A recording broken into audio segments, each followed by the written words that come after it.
Hello, good afternoon. Dr. Ajit Kadam here, Akshay Hospital, Fulewadi, Kolhapur. Topic for today is gastric acid and vitamin B12 deficiency, understanding the link and the treatment. In Marathi, gastric acid आणि vitamin बी ची कमतरता. Vitamin बी किंवा cobalamin निरोगी चेतापेशी राखण्यासाठी, DNA तयार करण्यासाठी आणि लाल रक्तपेशी तयार करण्यासाठी आवश्यक आहे. व्हिटॅमिन बी जीवनसत्वाच्या कमतरतेमुळे विविध आरोग्य समस्या उद्भवू शकतात, जसे की थकवा, अशक्तपणा आणि न्यूरोलॉजिकल समस्या. व्हिटॅमिन बी च्या कमतरतेचे दुर्लक्षित कारण गॅस्ट्रिक ऍसिड उत्पादनाशी संबंधित आहे. पेप्सिन आणि हायड्रोक्लोरिक ऍसिड सारखे गॅस्ट्रिक ऍसिड पोटातील अन्न तोडण्यासाठी आणि पोषण सुलभ करण्यासाठी आवश्यक आहे. ते अन्नातील प्रथिनांमधून व्हिटॅमिन बी ची सोडण्यात देखील महत्वपूर्ण भूमिका बजावतात, जेणेकरून ते आतड्यामध्ये शोषले जाऊ शकते.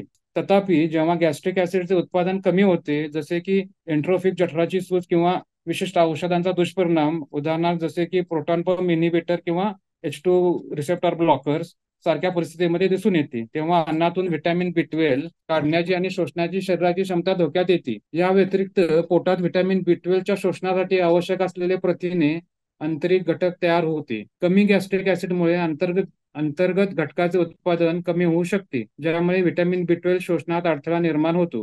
व्हिटॅमिन बी कमतरतेची लक्षणे सौम्य ते गंभीर बदलू शकतात आणि त्यात समाविष्ट आहेत: 1. थकवा आणि अशक्तपणा. 2. फिकट त्वचा किंवा कावीळ. 3. न्यूरोलॉजिकल समस्या जसे की बधिरपणा, मुंग्या येणे किंवा संतुलन समस्या. संज्ञानात्मक अडचणी किंवा स्मरणशक्ती कमी होणे. आणि 5. उदासीनता किंवा चिडचिड यासह मूड बदल होणे. व्हिटॅमिन बी कमतरतेचे व्यवस्थापन करण्यासाठी लवकर निदान आणि हस्तक्षेप महत्वपूर्ण आहे. याकरता धोरणामध्ये हे समाविष्ट आहे. व्हिटॅमिन बी जर आपले डिफिशियन्सी असेल तर हे डाएट जे आपले महत्वाचे आहे ते डाएटचे मूलभूत घटक आहेत.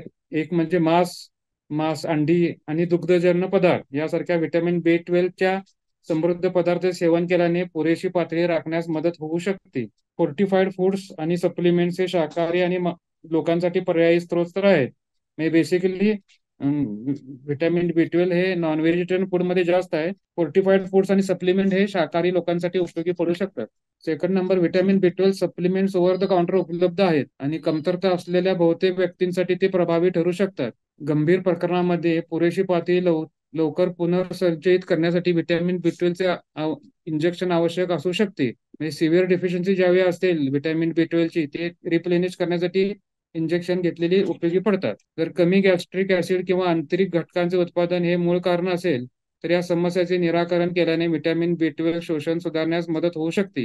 म्हणजे इंट्रिन्सिक फॅक्टर किंवा गॅस्ट्रिक ऍसिडची जर डिफिशियन्सी असेल तर या गोष्टींचे हे केल्याशिवाय व्हिटॅमिन बी इम्प्रूव्ह होत नाही. हेल्थ केअर पदार्थाचे नियमित निरीक्षण आणि पाठपुरावा हे सुनिश्चित करू शकते की व्हिटॅमिन बी ची पातळी निरोगी मर्यादित राहते आणि दीर्घकालीन गुंतागुंत रोखू शकते, जसे की गॅस्ट्रिक कर्करोग, अशक्तपणामुळे हृदय अपयश, टाईप 1 डायबिटीस मलायटस इत्यादी कमतरतेशी संबंधित. तर आता ह्यात कसं आहे, गॅस्ट्रिक ऍसिड आणि व्हिटॅमिन बी ची कमतरतेचे आपण थोडेफार ही आता यामध्ये उपाययोजना केल्या. तर महत्वाच्या यामध्ये कसं आहे की जे फूड सप्लिमेंट जे आहेत विशेषतः, तर व्हिटॅमिन बी हे जास्त करून नॉन व्हेजिटेरियन फूड मध्ये आहे. आपल्याला जर व्हेजिटेरियन फूड मध्ये जर आपल्याला त्याचं हे करायचं असेल तर ते फोर्टिफाईड फूड मधनच उपलब्ध आहे. आणि दुसरी गोष्ट म्हणजे जास्त ज्यावेळी डिफिशियन्सी असेल त्यावेळी व्हिटॅमिन बी हे इंजेक्शन स्वरूपात चांगलं काम करते, कारण त्यावेळी बाकीचे जे अंतर्गत जे पेशंटला ज्यांचे इंट्रिन्सिक फॅक्टर किंवा व्हिटॅमिन बी आतले जे फॅक्टर असतात ते आपण इंजेक्टेबल मध्ये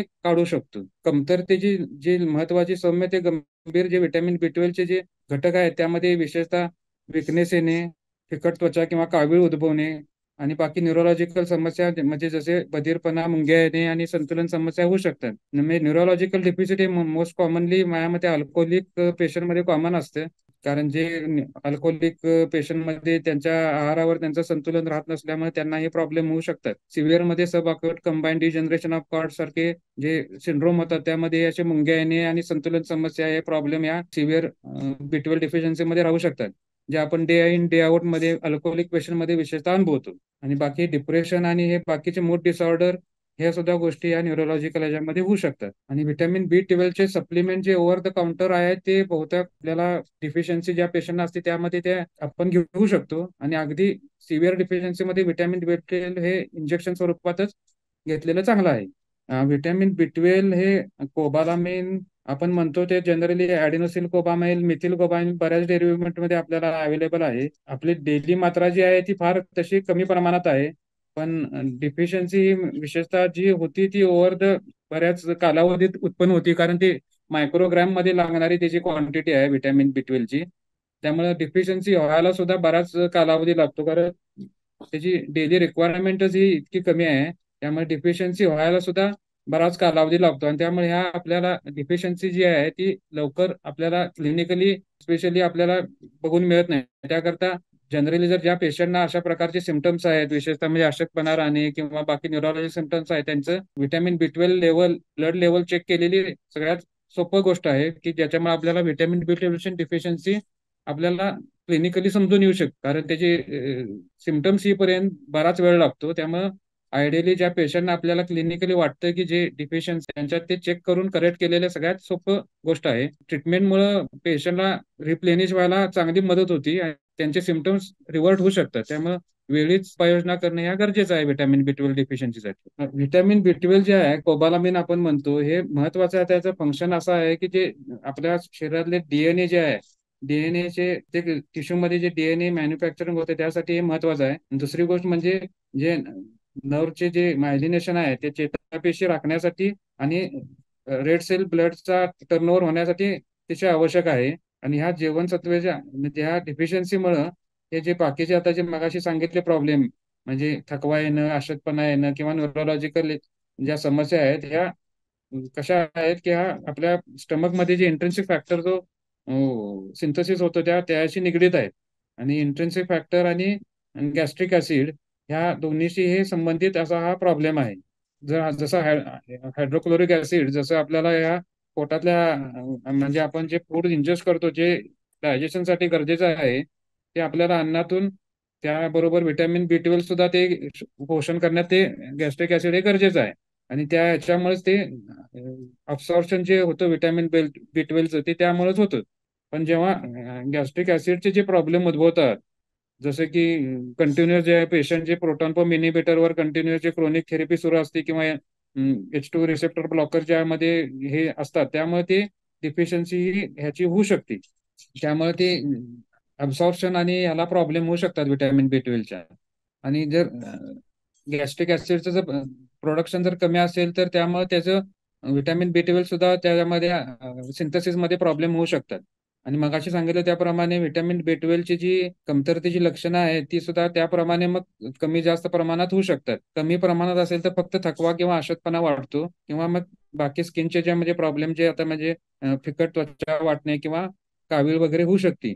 आणि सिव्हिअर डिफिशियन्सी मध्ये न्यूरोलॉजिकल प्रॉब्लेम जसे मगाशी सांगितलं त्याप्रमाणे सब कंबाईंड डिजनरेशन ऑफ कॉर्डचे जे प्रॉब्लेम आहेत, म्हणजे मुंग्या येणं, बधीरपणा वाटणं किंवा इम्बॅलन्स होणं, ह्या प्रॉब्लेम त्यामध्ये होऊ शकतात.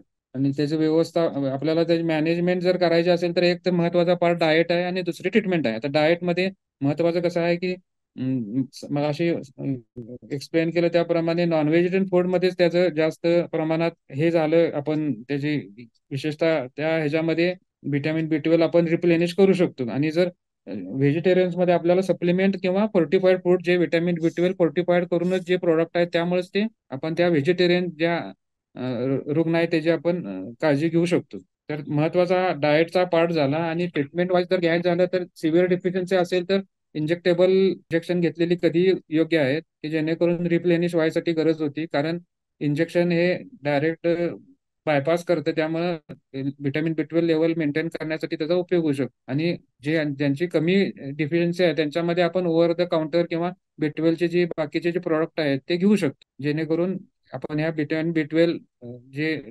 लेवल आपण मेंटेन ठेवण्यात मदत होऊ शकते.